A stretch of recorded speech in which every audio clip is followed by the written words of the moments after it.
it's hard to get better when you're being taught the wrong shiz.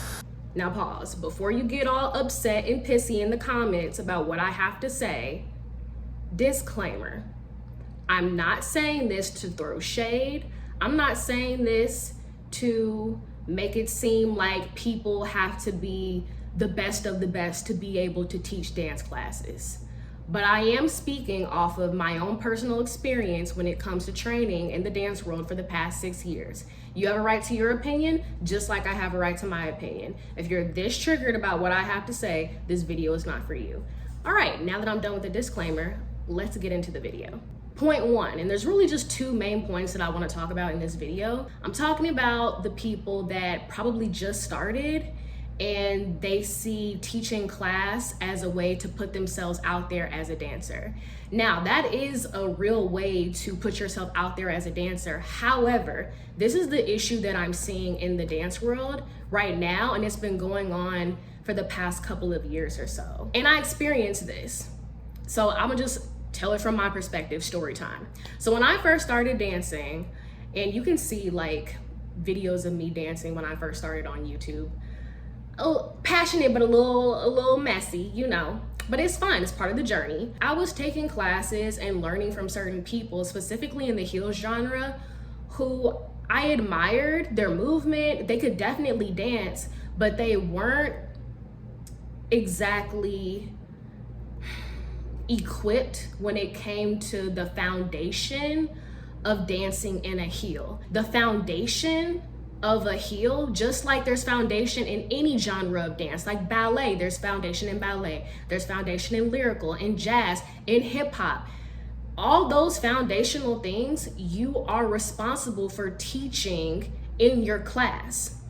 So if you don't understand that foundation yourself, you're going to end up teaching your students wrong.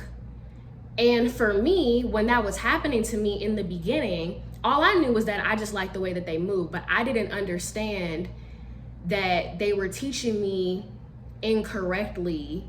And when I was training and dancing with them for a while, I had to unlearn certain things that I was taught.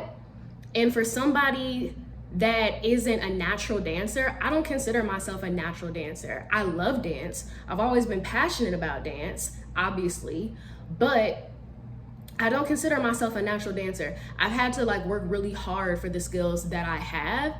It's hard to unlearn things that you've trained your body to do. I'm not saying you can't put yourself out there. What I am saying is you do need to have the foundation down in whatever genre you're teaching, because you are responsible for teaching other people.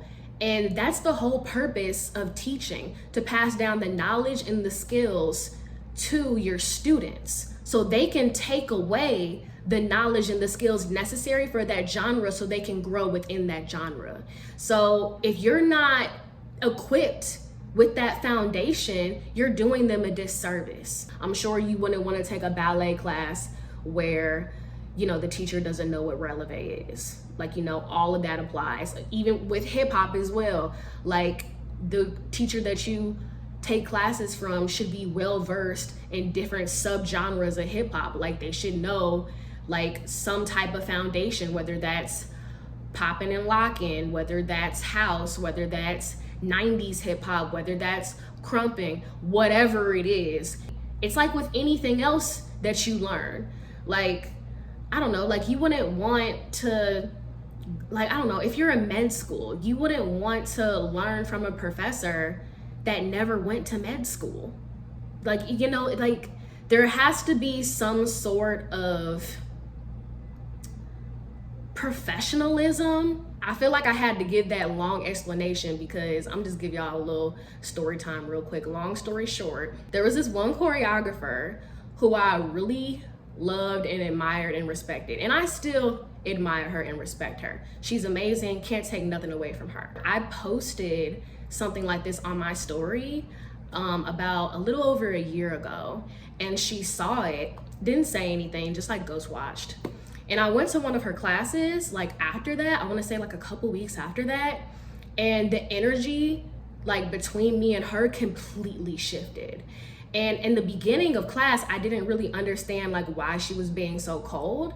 But then at the end of class, she literally stopped the class and did a whole speech about how she feels that it's wrong and it's disrespectful for people to say that people shouldn't be able to teach classes, and how dare you think that you're better than somebody else, and God made us all the same and nobody's better than anybody else, and you should be able to do what you want and nobody should be able to basically police what you do. And I was like, oh, shade. Okay. Instead of pulling me to the side and like having a conversation with me about it to like really understand where I was coming from, she kind of just took it away. But like looking back on it, she has kind of expressed her story and her journey about people telling her that she had no business teaching and all those other things. Now, again, that particular person, I don't really feel like my message really applies to her, just because she had a form of training that translated to dance really well. And it just seems like she just was naturally talented at movement. Like she excelled in being a professional dancer very quickly. There are people that are that good in the beginning and can pick up skills and that are training consistently. So they're able to teach in a year because they're training 4 to 5 times a week. They probably had some type of experience before taking training seriously, and it just translates over naturally. I'm not talking about those people. What I'm saying is you have to have enough self-awareness to know where you're at, because once you step into the role of being a teacher, you're responsible for other people's growth or other people's regression if you're not teaching them correctly. The intention is about others, not yourself. All right, that's number 1. Number 2, it's important to make sure that you are learning from teachers who actually want to teach students and not just throw their choreography on students to advertise themselves. Meaning, there are certain classes that you can go to where the teacher is amazing. They're incredible. You can obviously see that they're a talented and gifted dancer. However, just because you're a gifted dancer doesn't mean that you're a good teacher. Meaning you have to be able to articulate what you're doing. You have to be able to have the patience to teach what you're doing. You have to be able to check the temperature in the room and see, okay, can we get through the entire combo and the entire choreography piece, or do I need to stop halfway through because that's the level of the room? That's what real teachers do. There are some teachers, some choreographers that have classes just to throw their choreography on other people to have a bomb video at the end of class.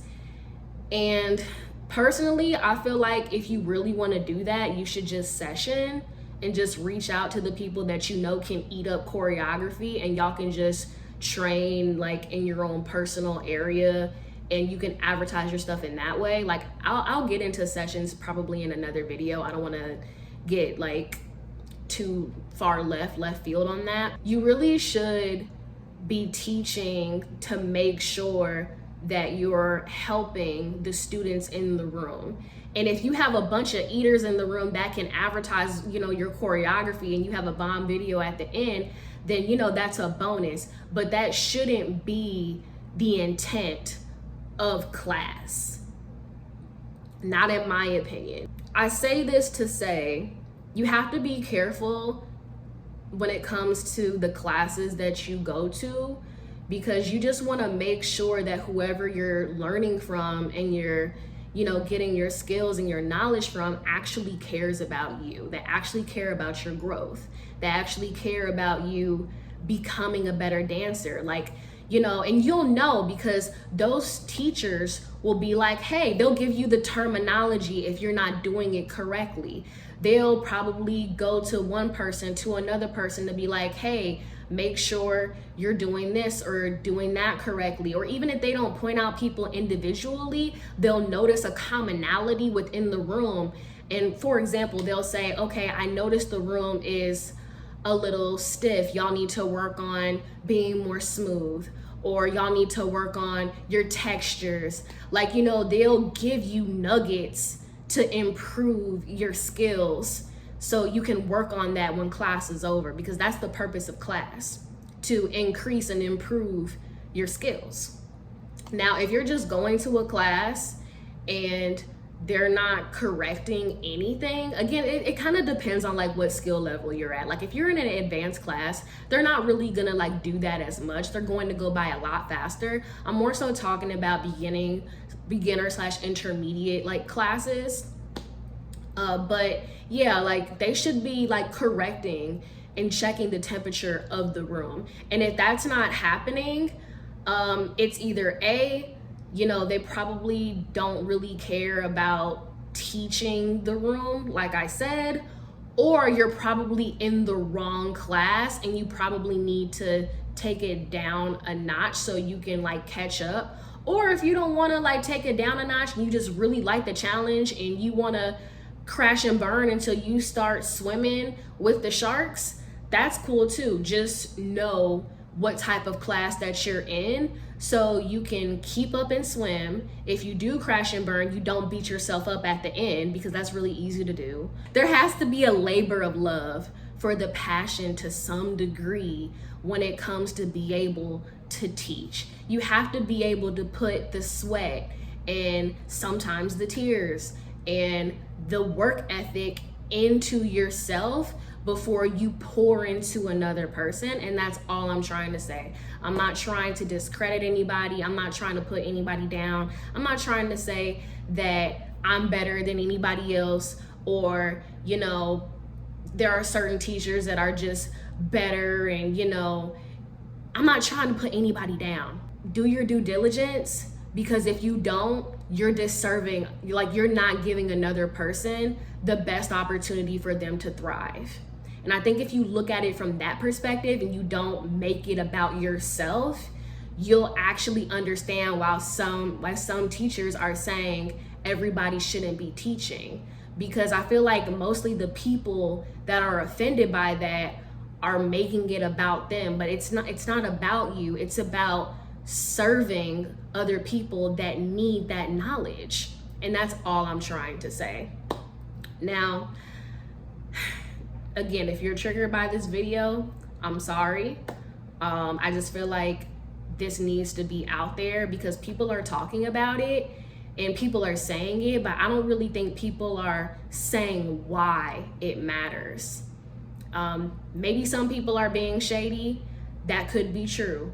I'm not coming from a shady place when I say this. I'm coming from a place of love. I'm coming from a place of, I was a real beginner at this and I'm still learning and I'm still growing, and it's hard to get better when you're being taught the wrong shit. Period. So that is my spiel about why everybody should not be teaching. If you like this video, give it a thumbs up. I want to hear your thoughts in the comments. Do you agree? Do you disagree? And if so, why? Like, don't just be catty in the comments. Like, give your reason to why you feel the way that you feel. I'm genuinely interested and intrigued about what people have to say, because I feel like this is a relevant topic in the dance community, so we can all grow and all become the best version of ourselves. I'm Honey Hill. Please like, subscribe, and I will see you guys later.